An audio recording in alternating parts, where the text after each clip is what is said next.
atau yang di bawah umur. Kita sapa terlebih dahulu, ada UMK Ustadz Mario Kiapi. Selamat pagi. Selamat pagi, Assalamualaikum warahmatullahi wabarakatuh. Waalaikumsalam. Sehat ya Ustadz ya? Sehat. Alhamdulillah. Ini topik yang memang kayaknya harus terus diingatkan ini Ustadz ya? Iya betul. Ini bicara tentang moral ya Ustadz ya? Iya betul. Moral anak-anak di zaman now yang serba apa yang dia inginkan, apa yang dipikirkan bisa terwujud Ustadz ya? Karena digital yang gampang, akses yang gampang, dan peran orang tua yang paling dibutuhkan. Nah, silakan Ustadz Mario untuk materi topiknya boleh disampaikan terlebih dahulu mengenai tentang mengendalikan anak di tahun baru. Oke, baiklah para pendengar dimanapun Anda berada, mengendalikan anak pada perayaan atau pada pergantian tahun baru. Perlu kita pahami untuk orang tua, perayaan tahun baru itu bukanlah sesuatu yang diharamkan, bukanlah sesuatu yang tidak boleh selama itu tidak berlebihan, selama itu tidak menghabiskan segalanya, selama itu tidak merugikan dirinya, merugikan orang lain, dan merugikan negara tentunya. Oke, nah pada memperingati atau pada pergantian tahun baru, apa saja sih yang tidak boleh, yang kemungkinan akan terjadi pada anak kita? Satu, ya biasanya pada perayaan baru banyak orang bersenang-senang karena merasa saya bertahan hidup insya Allah tahun depan, seperti itu. Jadi dia senang karena banyak di antara kita yang sudah tiada. Maka biasanya diekspresikan dengan satu, ya kumpul di sebuah tempat dengan cara hura-hura. Ada yang balap liar, ada yang pesta narkoba, bahkan ada juga yang pesta seks, pesta minuman, dan di mana-mana banyak terjadi seperti itu ya. Nah, kemudian untuk dalam suasana konon COVID ini belum habis, makanya pemerintah kemarin mau menerapkan PPKM yang kemudian dibatalkan atau dengan pola lain. Juga orang tua punya peran penting di situ. Artinya orang tua memiliki peran satu, pastikan anak jangan melakukan tindakan yang tidak baik. Satu ya. Yang kedua, pastikan anak itu tidak banyak berkerumun atau menempati tempat-tempat yang banyak orang karena kemungkinan COVID juga belum habis. Yang kedua. Kemudian yang ketiga, bagaimana mengarahkan anak itu melakukan pergantian tahun baru yang positif. Tiga itu saja. Jadi yang pertama, ya orang tua harus betul-betul mengendalikan anak itu jangan sampai melakukan perbuatan yang tidak baik. Yang tidak baik itu salah satunya adalah pesta seks. Karena banyak juga kejadian ya di berbagai macam tempat, apalagi di sekitar kita, Kota Batam dan sekitarnya memungkinkan untuk itu. Karena orang tua kita juga lepas kontrol. Yang harus dicatat oleh orang tua, pesta seks atau minuman keras atau pergi ke diskotik atau apapun, jangan kita kira anak kita yang wanita hanya sesama dengan remaja ya, tetapi bisa juga dengan orang tua-tua. Ya pasangan itu yang satu tua, satu remaja. Artinya apa? Anak kita tidak selalu berbuat yang tidak baik bukan dengan teman yang sebaya, tapi dengan mereka yang lebih tua. Nah oleh karena itu, jaga betul dalam hal konteks yang seperti ini, kita cek anak dari sekarang, jiwa konsumtifnya bagaimana, masih berlebihan atau tidak. Karena pihak laki-laki pun kalau berkaitan dengan ya katakanlah hubungan seks di bawah umur, karena malam tahun baru ini mereka juga mencari sesuatu yang baru. Kemungkinan anak kita juga mencari sesuatu yang baru dalam hal ini, misalnya HP baru, baju baru, make up baru, semua ingin serba baru. Jadi pasar itu ketemu, yang satu ingin yang baru, yang satunya juga ini yang baru. Nah, jadi ketemu oleh orang tua, perlu cek habis. Kemudian ya jangan sampai anak kita pesta narkoba, balapan liar dan segala macam dari sekarang. Lah dicek anak kita ini masih ada nggak kira-kira bau-bau narkoba, bau-bau balap liar, pergaulan dan segala macam atau perkumpulan. Itu hati-hati betul. Anak kita apa saja dari sekarang giring, sehingga ketika tahun baru nanti jangan sampai terjebak perbuatan yang tidak baik. Kemudian yang kedua ya tentu masa pandemi belum berakhir 100%. Kabarnya kan ada virus baru lagi juga. Artinya apa?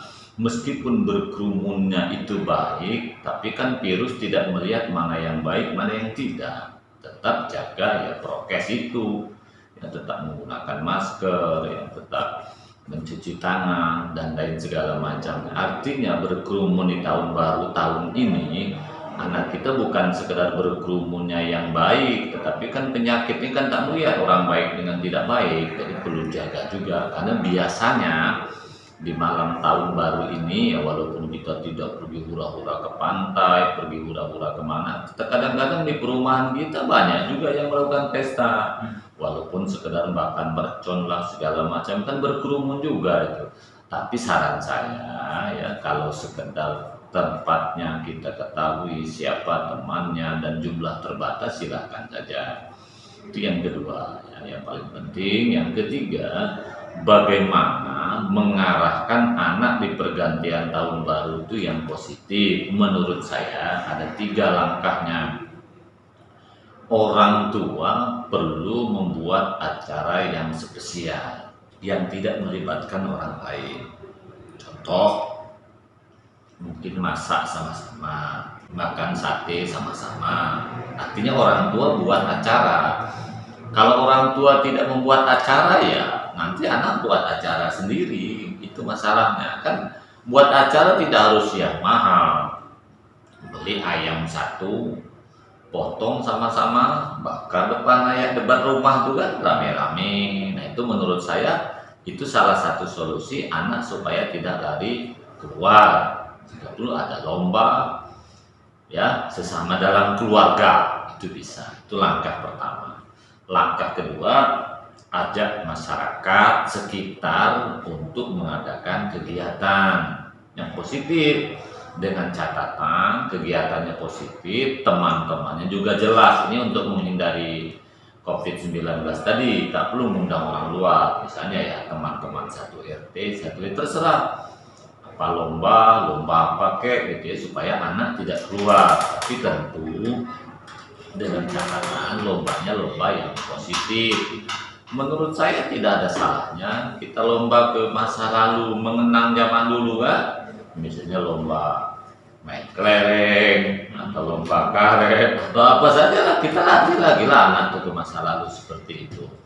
Sebab kalau anak tidak dibuat kegiatan apapun, ujung-ujungnya juga nanti ke tempat yang tidak baik ya, atau nanti main game sama juga tidak baik juga kalau berlebihan. Jadi ajak masyarakat sekitar sesuatu yang positif. Ya positif itu bisa saja mengatakan diskusi, yang muslim juga pengajian, yang non muslim silahkan doa bersama, atau kegiatan yang sifatnya publik. Nah itu bisa juga dilakukan. Nah kemudian yang ketiga yang bisa dilakukan orang tua dalam pergantian tahun baru ini sebenarnya ya, bagaimana orang tua itu memberikan pencerahan tunggal di rumah.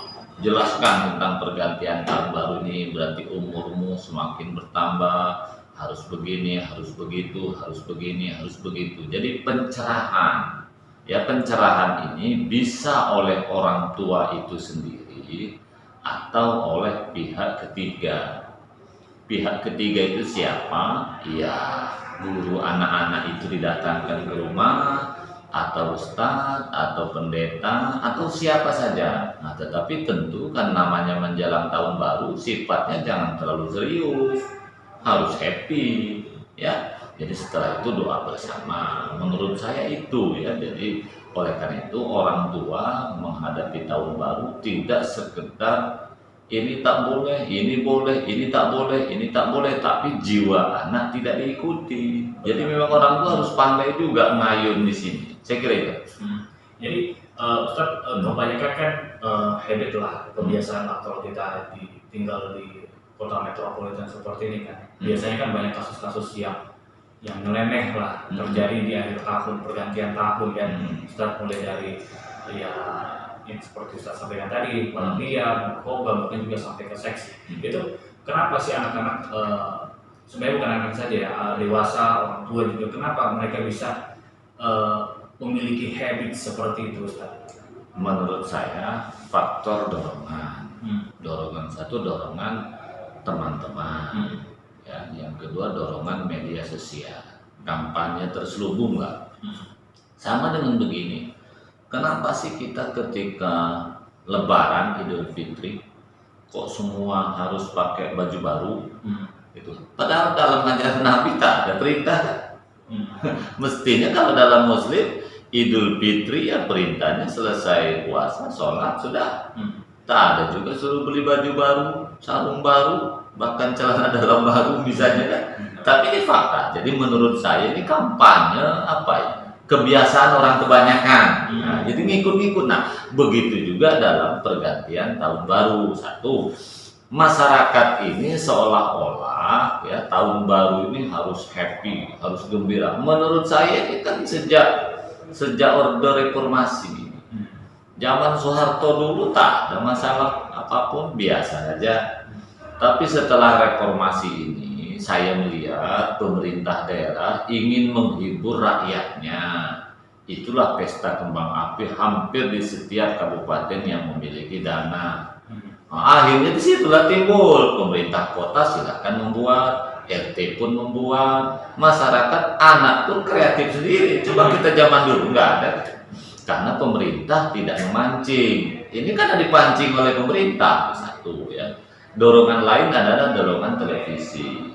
Coba kita lihat di televisi sejak adanya TV selain TVRI ya, setiap malam tahun baru, wah itu mulai diundang artis ternama segala macam, bahkan pesta yang awalnya pesta itu hanya ada di layar kaca. Awalnya, lama-lama masyarakat ini ikut-ikut juga buat layar kaca sendiri dia. Iya, sebelumnya kan tidak ada itu. Jadi menurut saya karena faktor lingkungan, faktor dorongan, faktor sosialisasi ditambah lagi di media sosial. Media sosial ini paling sekarang orang pesta tahun baru di TV ditonton pun tidak. Sekarang ya, kalau dulu kan TV itu mengambil artis yang paling hebat, membuat acara yang luar biasa. Katanya kalau acara di TV itu luar biasa, rating iklan naik karena jumlah penonton bertambah. Ah, itu kan dulu. Sekarang mau artis paling top pun orang nonton TV pun tidak. Ujungnya masyarakat ya lari ke lapangan, media sosial. Nah, media sosial itu celakanya juga menampilkan ajakan-ajakan hal-hal yang negatif. Karena nggak ada filter. Nggak ada filter. Ayo kita pecah perawan lah segala macam. Itu coba lihat media sosial. Artinya menurut saya, kenapa bisa begitu? Faktor lingkungan. Di desa pun tak ada jaminan, malah terus terang aja, Mas ya. Yang kadang-kadang rusak di Batam ini kan juga bukan orang dalam kota juga. Iya, orang dari luar desa. Dari hinterland lah lari ke kota. Kira-kira seperti itu. Malah setahu saya ya yang di kota malah ketat. Nah, yang agak longgar tuh kan yang di pinggiran dengan yang di hinterland, walaupun tidak kagetan saja. apa ya? Menurut saya orang tua juga tidak begitu ketat. Kalau di hinterland kan orang tua tidak ketat. Kalau di Batam karena mungkin ada informasi semua gitu kan, mungkin edukasi ya di Batam edukasinya lebih sering daripada orang di kampung, orang yang di pulau-pulau. Sementara kalau orang di pulau kan anak itu lebih mengendalikan orang tua. Nah, kira-kira seperti itu daripada yang ada di kota. Saya kira itu. Jadi bagaimana Ustaz untuk mengendalikan anak-anak? Karena kan ini kan bicara tentang perayaan, tapi sebelumnya kan karakter anak-anak ini kan juga berbeda-beda. Ada yang memang sudah suka ini berteriak, diam-diam pas orang tua tidur keluar gitu kan. Saya dapat momen lagi di tahun baru makin menjadi-jadi. Menurut saya semua lapisan harus bersatu, harus bahu membahu. Khusus hinterland ya. Maka anak itu tidak takut dengan orang tua. Semua kekuatan harus bersatu padu seperti TNI, polisi, Satpol PP. Tapi kalau teman-teman kita di pulau, kalau ada polisi datang pasti takut. Nah, kalau di kota tak takut lagi dengan polisi, dia beda. Kucing-kucingan. Nah, maksud saya semua elemen harus bersatu. Ya, elemen itu maksudnya mulai dari wali kota kan bisa mengerahkan Satpol PP. persatuan mubalik Batam seperti saya, sekarang saya megang Kepri, bisa mengendalikan mubaliknya. RT RW kan ada ketuanya, forumnya, itu tolong himbau. Jadi intinya gitu, remaja itu jangan dilarang, tapi buat acara tandingan perayaan tetapi yang positif. Saya kira kalau setiap RT RW mengadakan kegiatan yang positif, minimal manggang ingkung sama-sama, jangan hari juga. Cuman persoalannya ingkung ini atau makanan tadi biar anak-anak yang menyelenggarakan, orang tua yang menyiapkan duitnya, yang menyiapkan ayamnya, tapi segala sesuatunya biar anak remaja. Jadi posisi anak itu jangan yang diundang. Ini kan banyak kesalahan orang tua, khususnya mama. Anak itu diundang, tidak. Biarlah anak yang membakar, yang masak, segala macam. Tidak peduli hasilnya enak atau tidak enak. Diberikan kebebasan. Saya kira anak tak akan lari juga. Ya, seperti. Tapi kalau anak tidak diberikan peran, memang lari. Jadi solusinya menurut saya semua harus bahu-membahu, dan yang paling penting itu kata kuncinya memang orang tua, dan polisi kan tahu, pemerintah juga tahu mana titik-titik yang banyak balap liar dan segala macam, karena balap liar ini ujungnya kan pasangannya narkoba, pesta seks, ya kemudian ya udah kawanan itu kawan. Dulu kan ada kejadian, mana yang menang silakan ambil cewek ini. Nah, yang ditangkap polisi, saya kira itu. Jadi kesaksian dari pihak yang tertangkap gitu Ustaz ya, dari kepolisian mengatakan dengan ceritanya hampir kayak gitu Ustaz ya. Iya, betul gitu. Habis balapan lanjut ke tahap yang berikutnya. Jadi pokoknya kalau tak mati ya berbuat maksiat lah. Kan banyak juga yang mati kan musuh yang di Marina. Benar. Itu memang yang harus betul-betul dijaga sama orang tua. Iya. Tapi Ustaz, itu dia karena di tempat mereka masing-masing kan jarang tuh bikin kegiatan tuh di tahun baru. Kan pada seksi sendiri itu, karena juga bahkan orang tua tidur, tahun baru kan tidur Ustaz, kebanyakan orang tua. Anaknya ya curi-curi kesempatan jadinya. Ya, jadi kan begini, banyak kalau saya ya lebih memikir positifnya daripada negatifnya. Ada pembicara orang, tak usahlah kita merayakan tahun baru ini tahun baru Masehi ini merupakan perayaan agama tertentu. Ada juga yang seperti itu, jadi lebih bagus tidur. Nah, mungkin betul bagi orang yang sudah paham, benar bagi orang tua, tapi anak kan tak melihat ke situ. Anak ini kan maunya hiburan, gitu kan? Jadi sudahlah, yang agama tertentu atau bukan agama tertentu tak usah dibawa-bawa dulu, itu kan? Yang penting macam mana anak tahun baru itu selamat. Sekarang kita misalnya dilarang mengadakan kegiatan karena ini identik dengan agama tertentu, tapi anak jebol kan percuma, gitu kan? Yang penting kita jangan memasuki ranah ibadahnya. Jangan memasuki ranah agama tertentu. Kalau menurut saya lomba main kelereng, lomba bola kasti, manggang daging sapi, ya. Jangan manggang babi aja misalnya. Kenapa sih susah gitu aja kok ribet? Ini masalahnya gak malah mudah ribet gitu, kok dibuat pusing. Sekarang dilarang ini, larang itu, anak jebol juga, repot itu menurut saya gitu. Jadi tapi Ustaz ini yang paling kuncinya seperti ini Ustaz. Anak-anak sekarang nggak tertarik lagi dengan begitu. Iya, sekarang anak kan pilihannya kalau tidak hura-hura maksiat kan main game. Itu nanti malam terbakar, itu kan berbahaya juga. Intinya anak mau tertarik atau tidak tertarik harus ditarik. Gimana caranya tuh? Buat biar mereka dipaksa. Sama dengan kita dalam Islam, sholat itu kan dipaksa juga. Kenapa anak misalnya tidak mau disuruh lomba main kelereng misalnya? Karena dia belum pernah menikmati lomba main kelerengnya. Lama-lama kan kata orang Jawa itu kan Witing Trisno jalaran soko kulino. Artinya cinta itu tumbuh karena sering bertemu. Artinya kesenangan itu tumbuh karena sering diulang-ulang. Seperti itu. Anak main game kenapa? Karena kecanduan.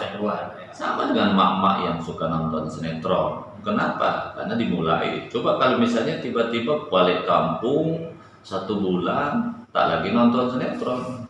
Mungkin tak lagi hobinya nonton sinetron, udah pulang pun ke Batam dah lupa dia. Artinya memang apapun ceritanya harus dibiasakan. Satu ya, main game berlebihan salah. Jangan dibiarkan gara-gara salah. Ya hura-hura di tahun baru juga salah. Itu juga jangan dibiarkan. Jadi intinya anak itu tetap ditarik kepada jalan yang benar ya. Jalan yang benar itu maksud saya berkaitan tahun baru ini satu, jangan sampai berbuat maksiat. Supaya anak tidak berbuat maksiat, buat saluran baru.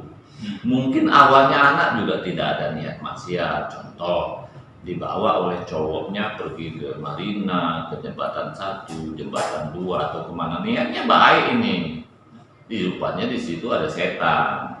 Bisa berubah. Yang jadi masalah cowoknya itu yang jadi setan kan gitu. Mungkin niatnya baik, rajin puasa, rajin sholat, berjilbab. Ya kalau misalnya makan es campur, dalam es campur tuh dikasih 2 butir antimo, mau ngomong apa? Teler juga budak, jebol juga perawannya kan. Nah artinya belum tentu juga si anak tuh niatnya tidak baik.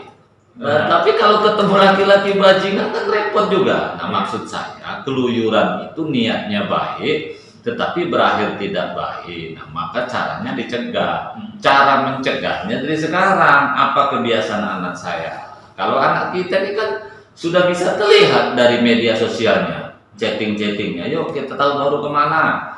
Dan sekarang sudah terlihat itu. Nah kalau memang harus ke pantai, bagaimana rombongan masyarakat? Jadi sehingga anak tidak lepas kontrol. Saya kira itu. Jadi perlu koordinasi antar orang tua sebenarnya Ustaz ya. Oh iya. Jadi nggak mungkin orang tua ngikutin kan. Jadi orang tua yang ada di lokasi tersebut ya pantau, melarang gitu Ustaz ya. Oh iya. Karena kalau kita bicara pilihan, anak-anak dipilih mau bakar-bakar di rumah, apa kita pergi ke atau ngikut temannya yang ngajak ke jembatan 1, nanti ada kembang api segala macam lah Ustaz ya dengan segala hiburannya. Ya kalau anak-anak sekarang pasti kita yakin mereka pasti lebih beli ya Ustaz ya. Ya, yang teman sebayanya kan, karena dia merasa sama dan bisa menikmati gitu Ustaz ya. Nah tapi cara untuk mengatasi itu Ustaz bilang tadi katakan paksa, batasannya gimana tuh maksa anak-anak? Gini, cara maksa itu bukan maksa seperti bupati dengan camat, bukan seperti ya atasan dan bawahan. Cara maksa itu menggiring kegiatannya, tetapi kontennya terserah anak itu. Contoh, kalau anak maunya ke pantai, kita tanya, nak ke pantai, mau bakar-bakar. Sudah, kami dengan RT RW menyiapkan yang ada di perumahan ini. Isinya apa? Terserah anak. Nah, gitu. Tapi ada yang kontrol. Ada yang kontrol. Ini yang terjadi kan orang tua semua yang ngatur. Ini nggak boleh, ini nggak boleh, itu tak boleh. Tapi yang kejadian. Memang para pendengar ya, ini kayaknya sepele, tapi inilah yang banyak menyebabkan anak rusak. Kalau yang sering masuk koran, yang TV atau di petaka polisi, itu kan hanya sebagian kecil. Yang tidak terlihat banyak sekali. Makanya saya bilang dengan semua yang mendengarkan suara kita ini ya, mulai sekarang kontrol anak kita tuh kepribadiannya bagaimana. Karena sudah ada laporan dari KPAI atau kepolisian ya, seminggu yang lalu itu saya baca di media online, pelecehan seksual itu bermula dari media sosial. Kalau nggak salah ya, artinya apa? Pesta seks, pemerkosaan dan segala macam itu dipicu media sosial. Kenapa anak mau diperkosa orang misalnya? Kenapa anak mau dilecehkan oleh orang tua? Ya memang sebagian tuh awalnya suka juga, tapi tak nyangka bakal seperti itu kan. Nah gitu kan. Tapi yang jelas menurut laporan itu dipicu betul, bukan karena itu penyebab utama ya. Itu sebagai pemicu saja. Contoh, mungkin kan gara-gara media sosial itu anak sekarang ini kan sudah lebih cepat usia daripada usia yang sebenarnya. Lihatlah anak SD kelas 6.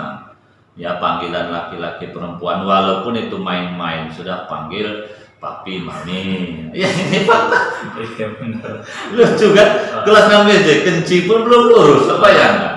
Papi, mami, dia kan tak ada saling mencintai itu kan. Itu kan hanya main-main. Tapi kata-kata itulah yang akhirnya berlanjut. Coba bayangkan, mama, papa, ya Allah. Tapi itu kenyataan akibat media. Kenapa? Karena di TikTok pun ada juga di media sosial kecil itu kan, apalagi mama muda katanya kan. Kemarin apa saya sedang pulang dari sebuah kegiatan, anak-anak jalan kaki, mama muda. Itu ternyata setelah saya tanya kelas 4 SD, karena teman kita juga yang bersama. Tapi kelas 4 SD badannya subur. Nah, jadi mama muda katanya. La ilaha illallah. Siapa artinya? Kita orang tua perlu mengendalikan media sosial anak itu supaya anak tidak terjebak. Kalau anak sudah biasa ngomongnya yang maaf ngeres-ngeres seperti itu, saya kok meyakini nanti juga akan rusak sebelum waktunya. Saya kira. Mungkin efek sugesti. Iya, betul seperti itu. Semakin sering kita mendengar kata-kata seperti itu bisa jadi kemungkinan terjadi dalam hidupnya sendiri. Iya. Ya. Apalagi sajian-sajian di internet, di TV ini, internet juga sekarang sudah agak kacau. Kita lihat FTV juga tadi sinetron sekarang juga kebanyakan tidak terlalu diedukasi lagi. Ya. Ini sebagai closing statement, Ustaz. Pesan buat anak-anak dan juga orang tua, silakan. Oke, pertama kepada anak dulu ya, anak-anakku yang usia 10 tahun ke atas lah ya, kelas 11 SD, saya melihat dirimu sudah mulai mengenal cinta. Mungkin karena faktor media sosial, faktor pertemanan ya. Kadang kelas 6 SD itu sudah mulai ada rasa cinta. Karena banyak diketemukan juga di Batam ini, ada juga yang membuat chattingan, tulisan di buku. Ketika dirampas guru itu sudah mulai ada rasa suka gitu ya. Artinya kelas 6 SD sudah mulai ada timbul rasa cinta. Anakku masa depan masih panjang ya, dalam tahun baru ini. Kalau memang tidak bisa tidur saja, kalau bisa tidur aja lah yang baik-baik. Kalau memang tidak bisa tidur, ya buatlah kegiatan yang positif. Tak perlu pergi ke pantai, apalagi ke diskotik, tak perlu hura kemana-mana. Cukuplah di rumah bermain dengan adik, dengan mama, dengan bapak. Kalau mau dipelebar, dengan lingkunganmu saja di sekitar, itu kepada anak-anak. Kepada orang tua, sebagai ayah, sebagai ibu, kontrol habis anaknya ini mulai sekarang. Media sosialnya bagaimana, buka HP-nya, Facebook-nya, semuanya ada nggak mengarah kepada yang negatif ya. Kemudian kerjasamalah dengan masyarakat, kerjasamalah dengan lingkungan agar anak itu tidak lari kemana-mana. Buatlah kegiatan, apalah ya, tancap ya, kan banyak sekarang yang fokus segala macam, kan murah meriah tuh. Buat saja kegiatan yang positif, apa film nonton bersama Naga Bonar, apalah peperang kemerdekaan, silakan. Yang lucu-lucu pun kan banyak juga, insya Allah anak-anak juga suka. Kalau memang bisa buat permainan, buatlah permainan dengan tujuan ya anak-anak itu nanti tidak lari keluar. Tak usahlah kita berdebat ini perayaan agama tertentu dan segala macam. Yang paling penting menurut saya bukan mengapa tahun baru itu ada, tapi lebih kepada kontennya yang positif. Prinsipnya berjuanglah mengedepankan kepositifan anak, kebaikan anak, jangan ego masing-masing kelompok. Saya kira untuk semua penentu kebijakan, mulai dari wali kota, Satpol PP, kepolisian, semua pihak, ayo kita kerjasama bagaimana menyelamatkan anak kita. Minimal dalam tahun baru ini anak jangan sampai terjebak pada perbuatan yang tidak baik. Saya kira itu, Mas. Baik, terima kasih Ustadz Mariono Kepri atau WNK. Terima kasih sudah dari Pusat RRI Batam. Untuk Anda mungkin yang ingin menyimak kembali ulang siaran kita ini, boleh cek di mana, Ustadz? Di media saya ya, Mariono Konsultan Keluarga YouTube. Di YouTube channelnya ya. Silahkan dicek nanti kalau ingin bertanya juga di kolom komentarnya juga terbuka, Ustadz ya. Yeah. Kami pamit, selamat pagi, sampai jumpa.